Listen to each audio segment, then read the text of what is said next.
Hello दोस्तों, मैं doctor प्रकाश त्रिवेदी अपने यूट्यूब चैनल में आपका स्वागत करता हूं। आपका जो स्नेह और प्यार मिल रहा है उसके लिए बहुत बहुत धन्यवाद। आप इसी तरह लाइक, शेयर और सब्सक्राइब करते रहें तो ये जानकारियां ज़्यादा से ज़्यादा लोगों तक पहुंच जाएगी और वो उनका लाभ लेते रहेंगे।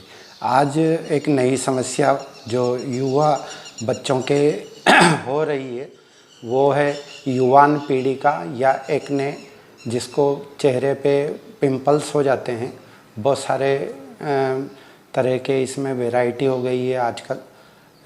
पित्त जनित हो गया है, कफ जनित हो गया है, रक्त जनित हो गया है। तो ये एक्ने क्या चीज़ होती है, क्यों होती है, क्या लक्षण हैं और क्या इसके उपाय हैं। सबसे पहले कारण के बारे में अपन जानकारी ले लें। तो जो एज ग्रुप होता है 14 से लेके 18 साल या 20 साल तक, ये एज ग्रुप इस बीमारी के लिए एक अनुकूल समय होता है। और इस समय में बॉडी के अंदर हार्मोन का जो उद्भव होता है, जो टेस्टोस्टेरोन और एस्ट्रोजन हार्मोन होता है, बॉडी के अंदर ये सक्रिय होना चालू होता है। तो एक तो मुख्य कारण यही है कि हार्मोन जब थोड़ा सा असंतुलित रूप में बढ़ते हैं शरीर के अंदर तो ये प्रॉब्लम क्रिएट करते हैं। और इस अवस्था में ये पित्त वाली अवस्था होती है, तो इसमें पित्त जनित आहार विहार भी इसका मुख्य कारण है। जो टीन एज वाले ज़्यादा से ज़्यादा तली चीज़ें, स्पाइसी चीज़ें खाते हैं, मैदा बेसन वाली चीज़ें खाते हैं, जिसकी वजह से ये प्रॉब्लम क्रिएट होती है।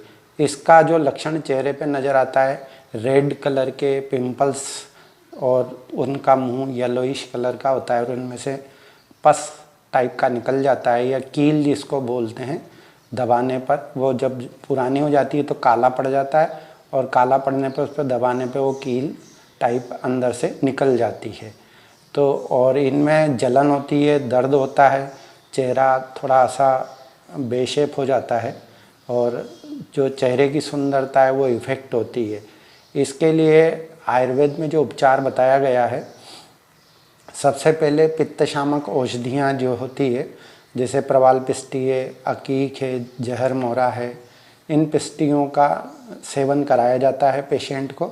सरप्लस में जो रक्त शोधक जो उपाय हैं, जिसमें चंदनासव है या उशिरासव है, खदीरारिष्ट है, महामंजिष्ठारिष्ट है, इन दवाइयों का 2 से 4 महीना लगातार सेवन कराया जाता है। तो शरीर के जो अंदर बढ़ी हुई गर्मी है वो शांत हो जाती है और ये बीमारी इंटरनल क्लीन हो जाती है। एक्सटर्नल उपाय के लिए आयुर्वेद में विभिन्न प्रकार के लेपों का वर्णन किया गया है, जिसमें दूध के अंदर जायफल घिस के लगाने का विधान है और जो सेमल के कांटे होते हैं उनको भी दूध में घिस के लगाने का विधान है। और विभिन्न प्रकार के जो लेप हैं, जिसमें गुलाब की पत्तियां हैं, हल्दी है, जायफल है और चंदन है और मंजीठ है, इनका पाउडर बना के इनका एक लेप तैयार कर लिया जाता है और उस लेप को दूध में मिलाकर चेहरे पे 10 से 15 मिनट लगाया जाता है और फिर उसको सूखने पर थोड़ा सा हटा दिया जाता है धो के, और फिर उसके बाद गुलाब जल लगा लिया जाता है। अगर ये उपाय सवेरे शाम दोनों टाइम करते हैं और तो कुछ 45 से 60 दिन तक ये उपाय करने होते हैं, जिसमें एक्ने की जो प्रॉब्लम है ये पूरी तरह से चली जाती है। आयुर्वेदिक मेडिसिन में गंधक रसायन, पंचतिक्त घृत गूगल, कृमि कुठार रस आदि दवाइयों का सेवन कराया जाता है। अगर आपके ये प्रॉब्लम है तो आप हमसे संपर्क कर सकते हैं। इन दवाइयों का उपयोग करके और घर बैठे भी आप ठीक हो सकते हैं। जय आयुर्वेद।